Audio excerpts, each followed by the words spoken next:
Welcome to my Only One Outlier podcast show, where I'll be exploring the data science career tips with the industry experts who can share their experience and journey with us. I am your host Nirmal, from a new grad to an early career data scientist, from a data analyst to a data engineer, or anyone who wants to start or transition their career into data science.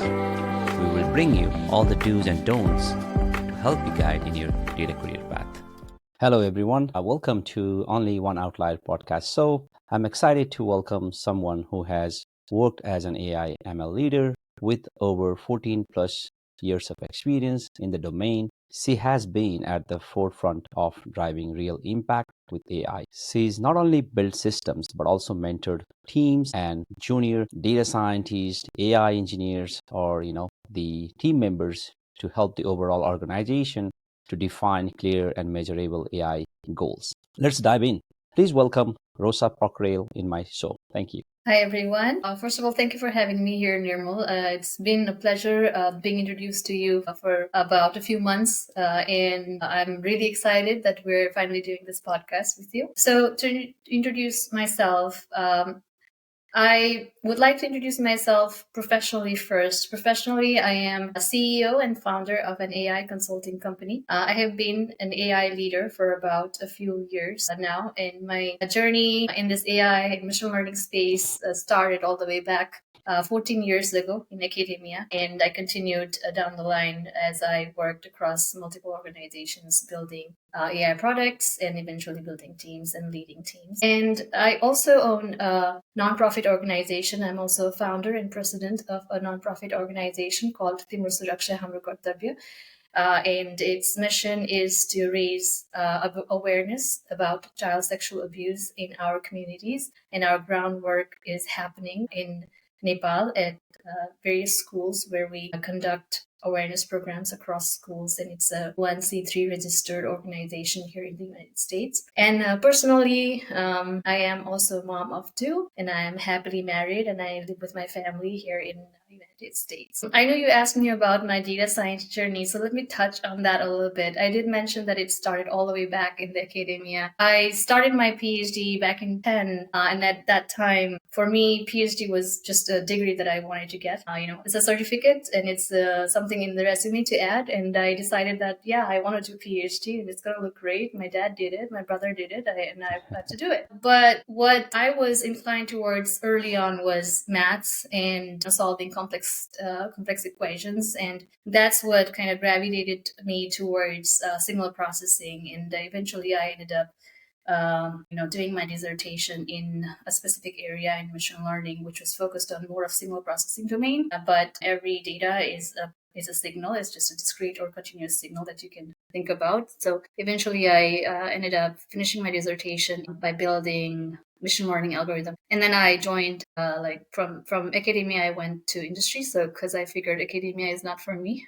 Don't want to just do research and publish papers. I wanted to build something that is meaningful and can really drive impact. So I joined a weather company as the data scientist, and I was lucky because by the time I was graduating, there was this boom on big data was becoming a big thing, and data scientist's role was becoming like one of the sexiest jobs. And then as I started interviewing, I realized people didn't know what they are supposed to do, and I got hired as a data scientist to build a neural network model. And then I realized that nobody knew what they're supposed to do. So it was a fun time. And that's how it started. And over the course of time, I got to work for IBM Watson and rolled out major AI products for IBM Watson. One of them is still out in the market. It's called Outage Prediction. And then I decided I wanted to go into leadership role and found that Centene Corporation, the healthcare space is really green in AI. So that was in 2020 that I moved to Centene Corporation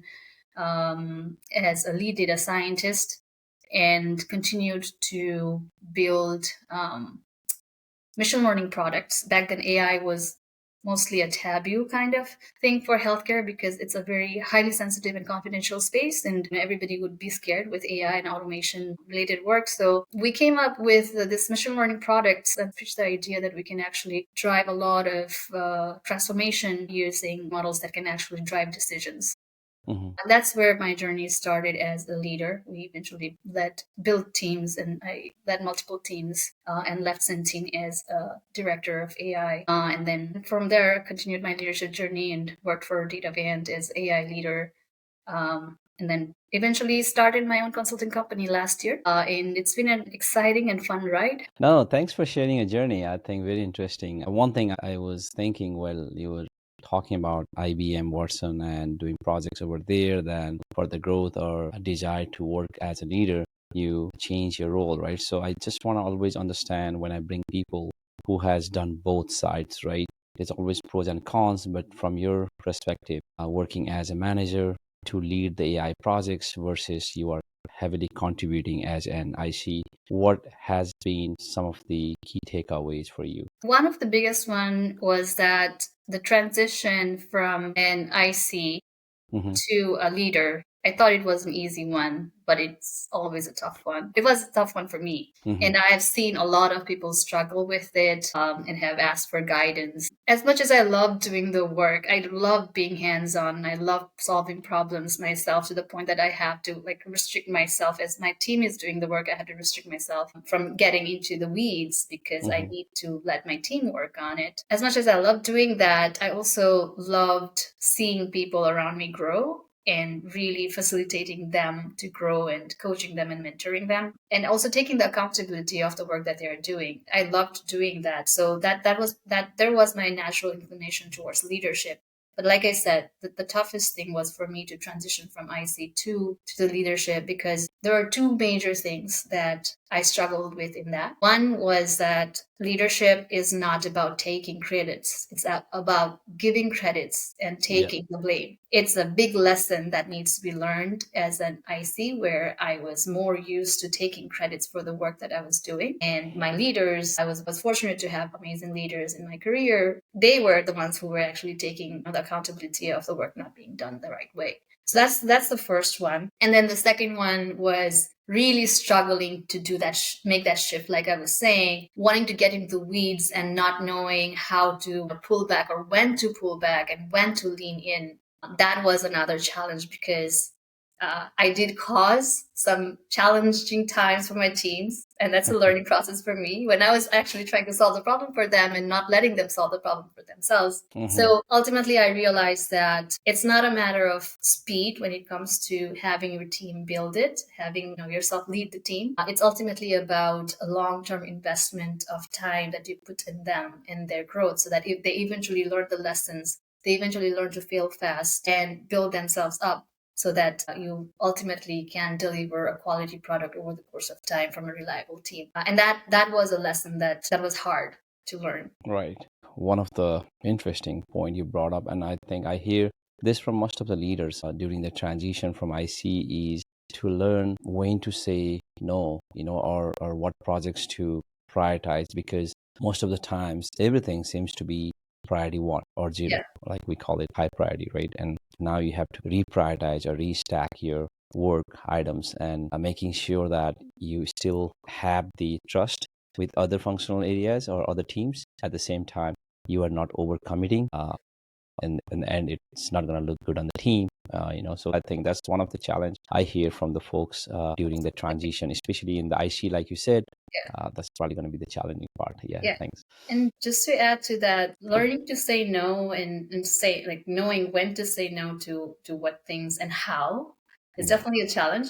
But in addition to that, also keeping in mind that your decision is not just going to impact a project or a timeline, it's actually also going to impact the person that you're leading. And I'm a very empathetic leader. I've always been one. And I feel like that's something that I feel like women leaders carry along with them. I'm not trying to be biased here, but I feel like that, I was fortunate to have a women manager back in IBM who led me that way as well. And I've learned a lot of skills from her. But I've felt like that having that empathy towards your team and knowing that every decision that you're making is actually impacting the future of your team personally and professionally kind of weighs a bit heavily on leaders, and that's something that you have to be very mindful about when you are making every decision. Yeah.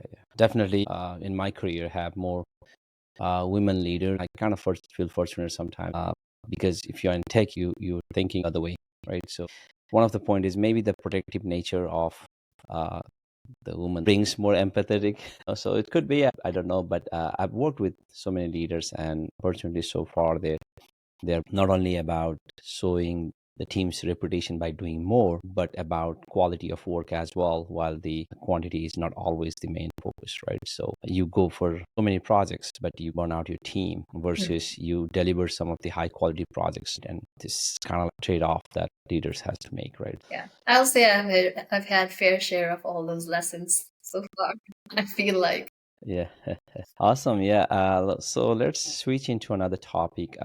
Your journey so far, obviously been a long time, 14 plus years in AI, ML, doing a lot of things. And from academia itself, you've been learning data science, machine learning stuff. So now sometimes when we look at someone's journey, we only see the high end side, right? So that means we see the path that seems to be a lot easier, feasible, because if we only talk about achievements and success, there's a huge other flip side of it would be your struggle, your challenges that come along with that, right? So I always want to ask my guest, hey, what were the major challenges or roadblocks or the time when you felt like, do I continue here or do I give it up? And I think those are going to be valuable lessons for the audience, right? Because Mhm. many of them could be hitting the similar roadblocker or similar situations. So I want you to cover more than opportunity, the challenges piece of you going through your career journey so far at this point.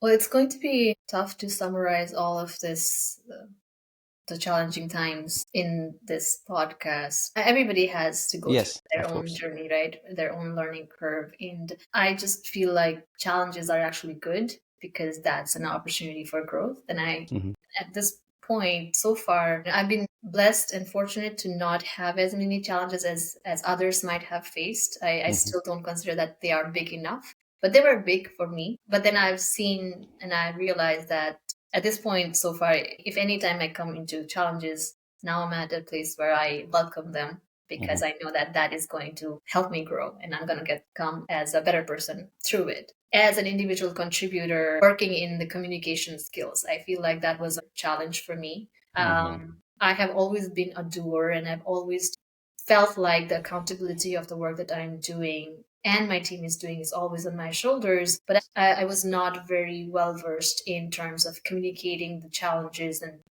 blockers effectively to my leaders, and that I've learned some tough lessons because of that. So I would say those would be the main ones as the major challenges. I'm kind of, thinking through which ones to name and which ones to not. But maybe Wow. I'll just give you a very recent one where I was impacted by a layoff last year, and it's probably going Hmm. to resonate with a lot of people who are actually getting impacted.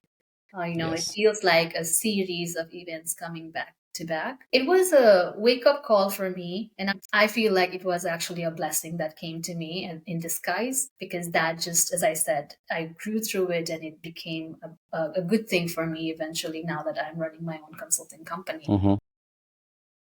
But the lessons that I learned because of that is that no matter how much input that you're going to put in a company that you're working for, you always have to make sure that you are creating a balance for yourself. Because at the end of the day, everybody is just a number. Everybody is just going to be a number in the spreadsheet, in the budget spreadsheet, and everybody is tied to a dollar amount. So no matter how much input you're going to put in somebody's company or at your work life, ultimate satisfaction and ultimate happiness you're always going to get from your family and your personal life. And work is just a means to, create the kind of lifestyle that you want. And I've been a passionate person working in the field of AI, and I've given, 16 hours a day of work in the previous companies that I've worked for. Hmm. And when I eventually got laid off, that was a point of kind of a wake up call for me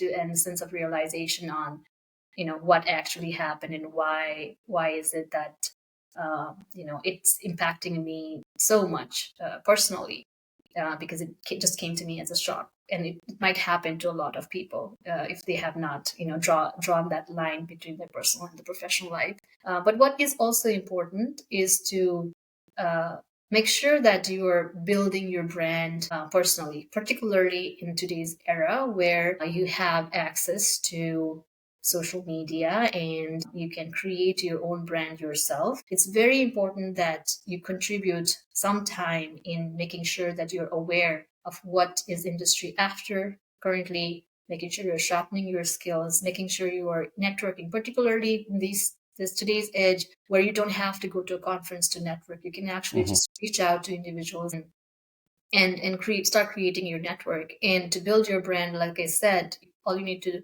do is go to a platform like LinkedIn and start, showcasing your skills over there. That's actually is going to add value in long run in your career, rather than spending 16 hours a day or 12 hours a day uh, at work because you are very passionate about it. So I feel like that kind of balance I had to learn it, and it came to me as a hard lesson. Mm-hmm. But yeah, I'm fortunate that happened, and I feel like now I'm at a better place because of that. Yeah, yeah. Thanks for sharing that story. I think I totally agree. That will probably resonate with many of us, my audience or other folks, because obviously layoff is not in our control, like you mentioned, and there are really good friends of mine who has been impacted. Nothing against the work they have done, the performance or anything, and like you said, you're putting too much time or too less time. At the end of the day, it's not gonna matter too much when there is a business alignment and you are part of the let go, right? So but you touched upon a really interesting thing that I always highlight or share on most of the talks, or like when I chat with my mentees about building something on your own, right? So which is the definition of personal brand. One of the recent presentation I did, I was preparing a slide, and the first slide was about me. When I was adding that slide, I was adding the things about all my work.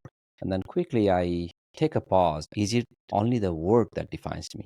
Then I think about the things I actually do besides work, like community building, sharing with the network, like you said in LinkedIn, or doing this kind of podcast show that actually helps people. Then I realize, yeah, my definition about me goes beyond my work profile, right? Mm. And I think I started suggesting the same thing to other people, like, hey, you realize it sooner the better, right? So you spend too much time only on one factor to build your work profile. I think it's good. You may make ranks faster, or maybe, I don't know, get into the higher composition faster, regardless. But at the end of the day, when you are part of that layoff cycle or something can come, anything can come from any end, and it's so unpredictable, like you said, then what next? So if you have something built for you and you want to continue on your free time, then after layoff you can probably take it to one step further. And like you said, I mean, it happened to you and initially it was a big blow, but then you realize that you can start and utilize the time to do something on your own, right? So sometimes it can benefit. So but if you have that runway already created, then I think you are in a better position too, right? So Yeah. Yeah, and often I don't know about others, but what I always felt for was like, hey, I have this new job now. I don't have to worry about looking for another opportunity. hmm But what I realized was that you should never stop creating. You should always keep in mind that you should always have funnels of opportunity um, created by yourself for you. And that's what I meant by build your brand, so you can start funneling your opportunities. And you never know where it's going to come from and when it's going to come to you. So just be mindful of that and keep an eye out for those. yeah, yeah, definitely. Fully agree. So let's switch up our gear a little bit. You talked about putting a lot of time on the work, like 16 hours sometimes, and now you are on your own startup. So sometimes you may have to put more than that and sometimes less. And now you have control over the time. But that means because you are building something and, like you have to take it in the progressive roadmap, then you have to, sometimes you're tentative to put more time and efforts and work even harder. Obviously, that's the startup thing. Like, without working hard, you're not going to see results in the initial time. Now, touching on, you said you have kids, you have family, blending the life with the tech is not always easy. do you handle it? How Yeah. in how you make sure that you are kind of balancing those two, right? So that's the thing. Yeah. Something that I learned very early on, and that was thanks to my experience during the PhD days, is that what really matters is consistency. Hmm. Instead of big bursts now and then, it's the consistent effort that you put in any work. You can climb mountains if you do that. And so that's what I used to do during my PhD. Is like I always got to my desk at 8 a.m. and left at 5, no Hmm. matter which day it is. Yes, there were times when I ended up watching movies some Mondays and Tuesdays. But that consistency that I started building, that discipline I started building to be at my desk at 8 or by 8:30 Hmm. and leave at 5 and then give the rest of my time to my friends and my family. It was I was pushed to do that because I had my husband at home. He was working and he wanted my time in the evening. So we would be able to spend quality time because of that. Hmm. And that continued in my work as well. Obviously, I got more busy as I took leadership roles, and that's where my husband was the one who actually took a fair share of my responsibilities as a mom and as a wife, as in and taking care of the house and kids, and that's what allowed me to expand so much in my career as a leader. Hmm. So that happened over the course of time. But even with that, what I try to do is I always block my weekends for my family, and I always block, after 5 and after 6, my time with my family. And as you know, you have little kids as well, and it's impossible to work once they are back from school or once there's dinner and it's bedtime, and I always make sure that I'm invested in that. But then there are days when I have to pull this extra hour, and that's where I lean on my husband, who actually covers for me the household work. But yeah, it is a tough thing to create that balance. It's not easy, and particularly I feel for a lot of women, Hmm. team members and leaders. I feel like there is a bit more burden on women to deliver at work, but also deliver in the household activities. And it just comes naturally as a responsibility to them when it comes to the organizing and managing the house. Yeah, it is a challenge, and I feel like it's a topic of its own. Yeah, yeah, definitely. Thanks for that. And I definitely feel the sentiment because I've seen contribution and dedication from my wife for the kids and for her work. I felt like during the COVID time, we were fortunate to, at least I was working in the tech, and I was fortunate to have an option to be remote and be on site only when needed, and during the COVID, it was completely remote as well. So, but she was working in a hospital regardless of what's going on. And throughout our journey, I have very emotional support and sentiment towards what you just mentioned about the woman who is in tech, trying to deliver at work, at the same time deliver at their other responsibility at the home. So definitely want to give a big thank you and kudos to all the women leaders or anyone in the IC or anyone working in the tech, any other industry, right? So because there are very much of mixed responsibilities Yeah. and they're still handling it. So that is definitely great. Thanks for touching up on that. Yeah, it's definitely not a plain level field for when it comes to, particularly in the leadership roles, as it comes with much more responsibilities. There have been days when I have to present the next morning to a client in Italy, and my child ended up, being sick the whole night, and Yeah. I was cleaning up her vomit on the bed that she was sleeping beside me, and while also preparing my presentation to present in the next few hours. And so, my husband has been supportive during those times, but as a mom, I just cannot Yes. leave all that to my husband to take care of.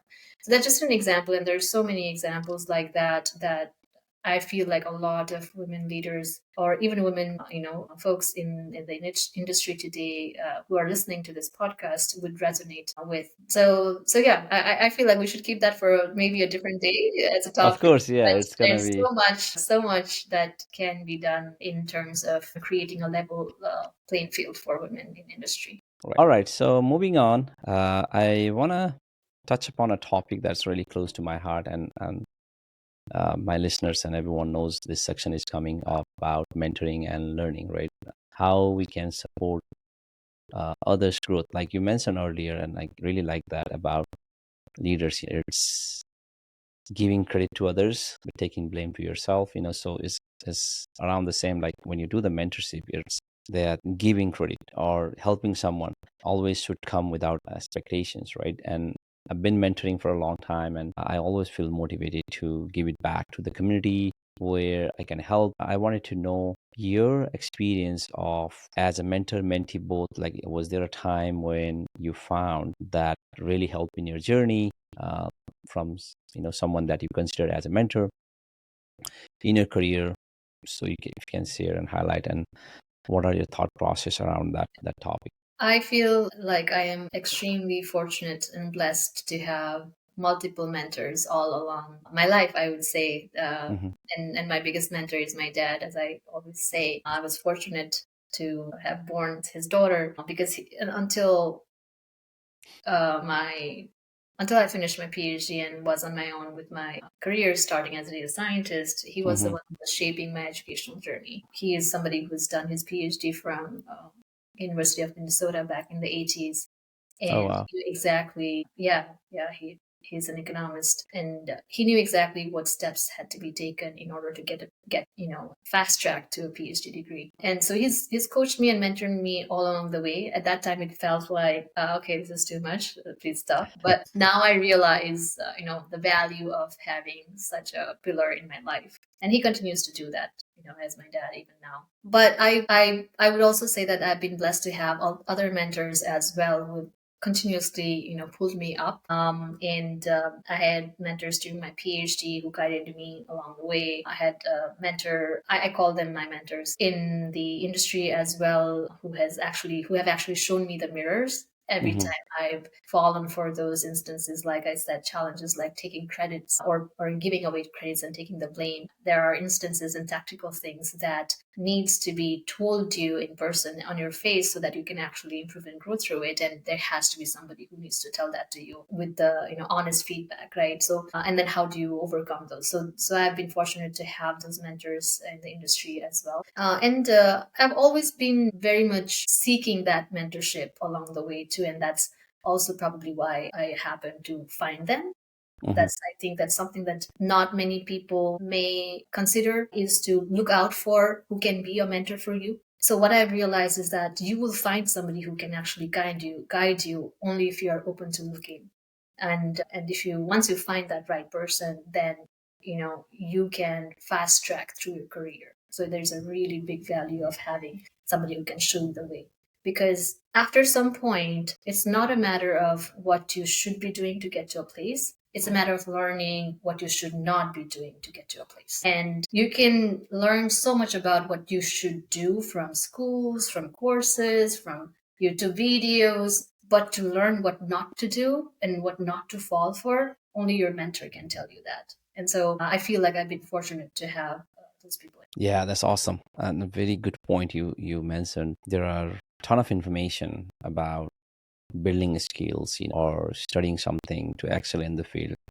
If I'm coaching someone to be data scientist or more ML focused data scientist, and he or she has a career in the working as an analyst, I mean, there's a ton of tips and ideas or things I can share. But I value, or I view this as not only coaching the hard requirements like that, like, hey, do this to build this.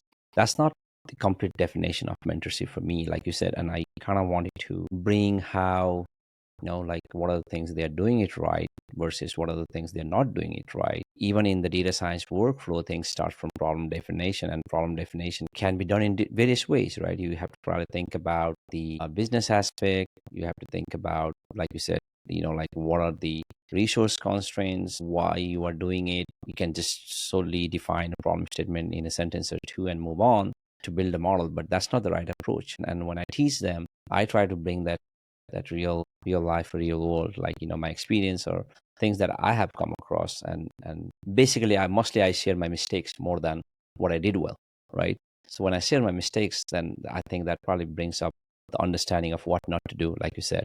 Exactly. And they found it more valuable, because Mhm. I can teach them to do the right things in different ways, so many ways. But not falling for the things that they should not be doing is something hard, almost like a survivorship bias, right? So we ignore the exact thing that we didn't see. Yeah.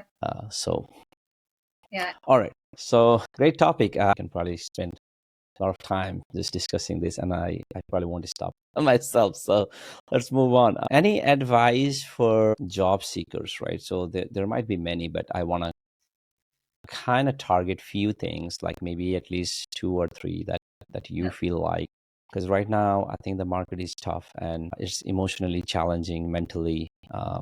Like applying jobs is a process on itself. They might be draining themselves physically, mentally, both. And I talk to them, and I yeah I have the feeling for them, but it's the market itself is not too easy. But one of those doors we keep knocking, and it will open, right? So it's that hope and faith, and you can't just drop everything because thinking that it's not working out doesn't mean that it won't work out tomorrow, right? So that keeping up that momentum is hard. Anything that from your experience or whatever you can share, like for my listeners who is in that situation, what are those advices? Yeah, as you were, bringing this topic, a lot of things ran Hmm. through my mind.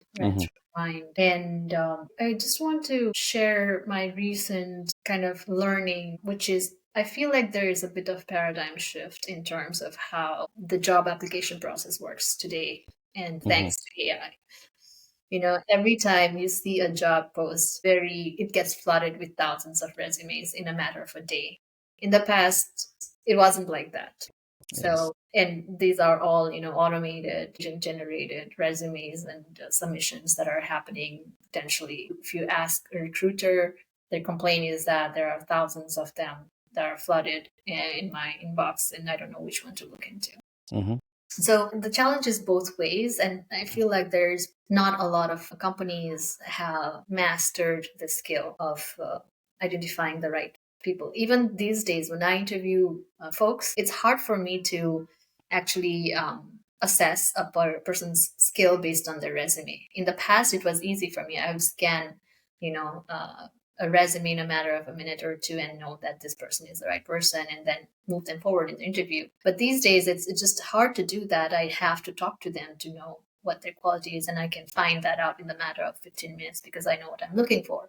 Hmm. But that doesn't happen with the recruiters too, right? So that's a challenge that I feel like a lot of people might be feeling that way as well. No matter how many jobs that you're applying to, you can't hear back, even though you're qualified and you have all the right skills. Hmm. And I feel like the way to break that paradigm is to put yourself out there. And as I say that, what I really mean is that build your brand and start reaching out to your network. And LinkedIn is a great place to do that. Start reaching out to the network, follow up with them, connect with them, reach out to see if they have time to entertain 30 minutes with you and learn about yourself Hmm. and show that curiosity about the job that they are doing and put yourself in a position where you can offer the kind of skill sets that they're looking for. And I would actually recommend to reach out to recruiters directly, and they might be really mad at me if they hear me because they don't want to be flooded with all those things, but they are looking for the right candidates as well. Leaders are Right. looking for the right candidates as well. So I would really recommend to reach out to your network, and then, as I said earlier, build your brand. And it's a good idea to write something that that showcases your skill once a week in LinkedIn and put yourself out there, because it gives you visibility. And then once you start doing that, then you will see that people are actually coming to you, recruiters are actually coming to you and reaching Hmm. out to you for potential opportunities. I feel like that is a little bit of paradigm shift on how the job search works these days compared to how it used to work a year ago or 2 years ago. And then obviously, reskilling yourself and focusing on the skills that is important for a job and sharpening it up is always important. And then the last one that I would always recommend somebody to do, and this came to me as a very tough lesson as well. No matter how much of skills you have and how much of the best of abilities you have to do the job, if you cannot sell it for yourself, it's not going to come to you. So Yeah. master that skill of selling your skills. And the first thing to practice is practice your elevator pitch in 30 seconds. Do Yeah. not go beyond 30 seconds when you're asked to talk about yourself or introduce yourself. That is the first, question if you want to start with a tactical one to begin with. And then build your communication skills in such a way that you are actually positioning yourself as the best person for a particular job. Yeah.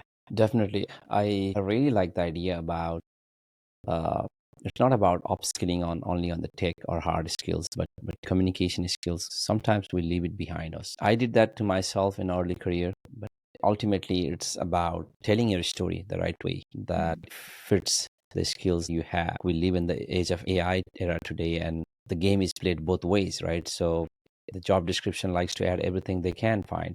The candidates like to add all the keywords they can find just to match up the score, right? So however, after that stage, right, so if you think about checkpoint one is obviously screen done with ATS, and you start a conversation with recruiter and now the hiring manager, and and this is where your opportunity to sign, right? Imagine thousands of applications like you mentioned, because it was not like that before in the past, but now with the AI auto submissions and all, you already competed against all those odds to get an opportunity to talk to recruiter or face an interview. Now I think you want to maximize the chance probability of kind of like getting it all the way through, right? And that's when I think the interviews in a way is not only about, so far at least as an interviewee or interviewer both, I've done, it's more about how you communicate, how you tell the story, especially in the data science and analytics interview. Like if I ask someone about project that they have done, there could be 100 ways of explaining that problem, right? Right. Or that project. But how you bring to the table about realigning what the organization value is, what they Mhm. are doing, if you did enough groundwork on what this position is for, and Mhm. how can you fill those gaps, even if it is a simple model that you build, but the explanation that you bring to the table is that you want to highlight connect some of the dots back to the company's mission or vision, right? So and it doesn't come easily. It's hard. I have Right. done that myself. So you need to spend some time to Yeah. think through and how you answer those questions, right? Yeah. So And just to add to that, also, we're from technical background, right? We never, at least I never learned the skill of selling, like a salesperson right. skills. Yeah. We learned solving equations, Yes. right, and analyzing graphs, and we learned those skills. But selling is not a skill that we learned, and so how do you naturally bring up yourself and your achievements and your success stories in a conversation that doesn't necessarily ask about it is a hard skill to learn, and honestly I'm learning it myself too, and it's also inherently may not be a nature that we may carry in ourselves too, right? Somebody Yes. likes to talk about themselves, great for them, but there are people like me, I am not comfortable talking about myself all the time. Striking that right balance and creating that building that persona where you are doing it the right way, it's also a skill to learn, and it's okay to talk about yourself. It's okay to put yourself out there and talk about your achievements, because in a world where everybody is competing and trying to get the best of the opportunities, and particularly if you are somebody who are seeking for an opportunity, you need to learn the skill of positioning yourself in that way where people would want to hire you for it. So it's okay to do that, and I hope that like I learned it the right hard way. I hope that if your viewers are looking for such opportunities, I hope they give themselves permission to do that for themselves too. Yeah, no, I think that's the take home point, I think, because a lot of times, like, I totally agree. I used to be the same person, like, where I feel like, shall I be talking about myself, right? So then that is where I think we, like you mentioned, focus too much on solving the problem, or, like upskilling on the technical arena or technical side, but then we left behind some area where we should have, like how I achieve those things, why I achieve those things. And ultimately its achievements is you should talk about it, right? So now I think I have a mental model saying that you are your first cheerleader. So, you have to bring it up, and there's no, I mean, and every small win matters. One of my military trainer told me, like, if you're running 10 miles, there's not a single mile that is less important than the other, right? So we feel like we're so tired and the last mile is important one. No, but to get to that point, every mile was important, right? So that's why I think you have to probably celebrate all your milestones, right? Not only wait for the big wins, right? Small wins matter. So, and yeah, this selling is a skill that we should build, and we should not shy. That's the main thing. Yeah. All right, so we're coming to close the conversation, and I think this is the part I think I ask if there's any last bit of advice or anything you wanted to cover that I missed. Any personal stories where you felt like I should have talked. You can even talk a little bit about your current mission, about solve that, and what it's doing, what you're trying to do, and yeah, and then maybe we can close out the conversation. Sure. About SolvDat, I think I'll just start with the name itself. I've spent the last 5 years of my career working in healthcare industry and trying to solve a lot of challenges in healthcare space. Mm-hmm. And if you are exposed to the healthcare industry's operational challenges, you would know that it's not a pretty world out there. There are lots of outdated solutions that are in Mm-hmm. there, and there's a lot that AI can do, and data science and machine learning can do to help and improve those operational challenges in return of like having a better member experience or provider experience. And so every time we ran into challenges and we'd even learn about certain challenges, I would just be flabbergasted about how is that even happening? How is that even possible in today's world?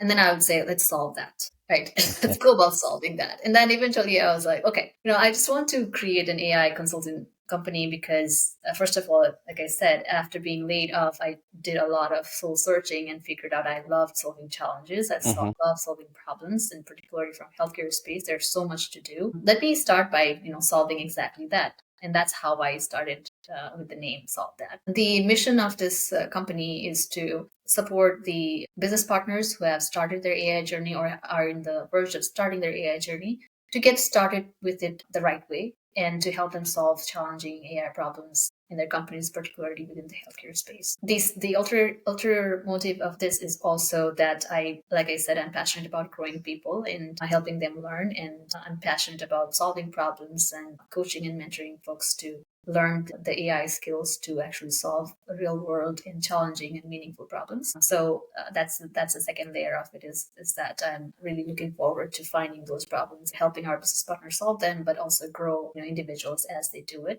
So that's mainly about SolvDat. It's a new company.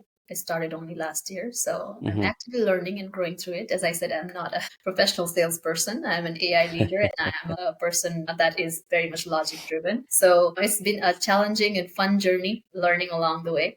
And yeah, that's about SolvDat. Yeah, definitely. Thank you. And I wish you the best ahead in the journey of Solve That and any other initiatives that you are planning are coming your way. So let's conclude our conversation. Any last bit of thoughts that you wanted to share? I really appreciate the opportunity. I know you have a massive following in LinkedIn, and last time we chatted about it, we did talk about this particular podcast that we wanted to do, and I'm glad that we finally were able to find the time to do it. And so, thank you for your time and investing that time on me. And I really appreciate this platform to be able to share something about myself. So, Yeah, thank yeah. I think that's honor is on me. I've been planning to bring you for a while, and this this podcast, slowly building the audience and growth is happening, and I feel like I should continue chatting with people, bringing the industry experts to share their experience.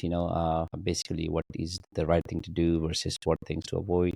Even it's a casual conversation, there's going to be a lot of learnings out of it. And even when I go back and listen myself to all the conversations I did, and I'm like, oh wow, that's definitely new perspective that came up during the conversation, right? So that's the yeah. beauty of doing this kind of podcast.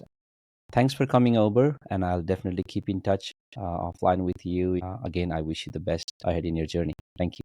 Bye bye. Thank you so much. And I wish you all the best as well, and we'll keep in touch. Sure. Take care. Thank you.